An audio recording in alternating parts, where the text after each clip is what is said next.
Welcome to the Sunday News at 10. I'm Doug Petcash. For some Idahoans, paying rent each month is not easy. Data from Apartment List shows median rent in Boise stands around $1,300 a month, a slight decrease from December, but still 5% more than last January, which is where local nonprofits like Jesse Tree step in. Jesse Tree helps families facing eviction stay in their homes. But at the end of the day, Jesse Tree needs money to help people, and its funding significantly decreased after running out of emergency rental assistance program funding last month.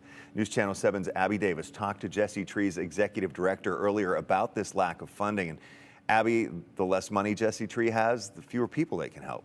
That's exactly right, Doug. Executive Director Ali Robbie says they've spent about $3.4 million in ERAP funding from the federal government over the past 2 years.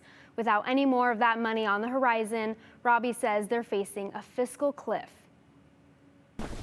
Yeah, this is where the magic happens. We also do a lot of our work in eviction courts. Letters pinned along the walls of Jesse Tree show just how grateful some Idahoans are for the local nonprofit. Usually the people we're serving are renters who are living month to month, paycheck to paycheck, and something happens, whether it's they lose their job, they have a health care bill or a child care issue, their car breaks down, and suddenly they can't pay their rent. Their goal, keep people facing eviction in their homes, usually through one-time rental assistance and case management. Because Jesse Tree is a nonprofit, it primarily receives funding from community members, grants, and local organizations. The past 2 years, Executive Director Ali Robbie says they've had a little extra help from the federal government. Jesse Tree received $3.4 million that we spent over 2 years.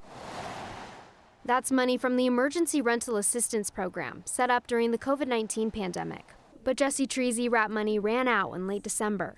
It means we can help less people. We had to decrease the size of our staff by 1 person, and we're not able to give as much rental assistance to the families that we are able to support. Last year, Jesse Tree prevented evictions for 1,600 families. But even with ERAP funding, Robbie says they weren't meeting demand. We had to turn away 75% of people that were asking for help, and we were only able to support about 25% of cases in eviction court in the Treasure Valley.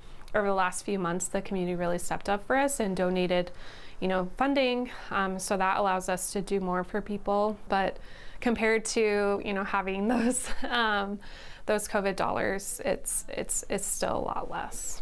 Robbie says they're just trying to get creative. Our case managers are working with families to try to really take a hard look at their budget to figure out when they're behind in their rent, if there's anything else they can do to make ends meet, pick up a side hustle, talk to friends or family. She says knowing some people aren't getting the help they need takes a toll. It does feel really hard to turn people away, especially when they're your neighbors, they're people that are very relatable, single moms, older folks on fixed incomes, or just, working families that are trying to make ends meet every month.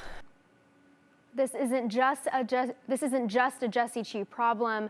ERAP funding across the Treasure Valley, state, and country is running out. Robbie says there is some federal legislation that could potentially lead to more funds, but that's all up in the air right now.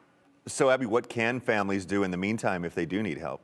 Well, Robbie still encourages people to apply. They actually have a priority system, which means that you can still get help depending on your situation, but they are referring people to other nonprofits and agencies in the area who can help and who still have some of that ERAP funding available. That is a big chunk of change. And Abby, thank you so much for the update on that situation.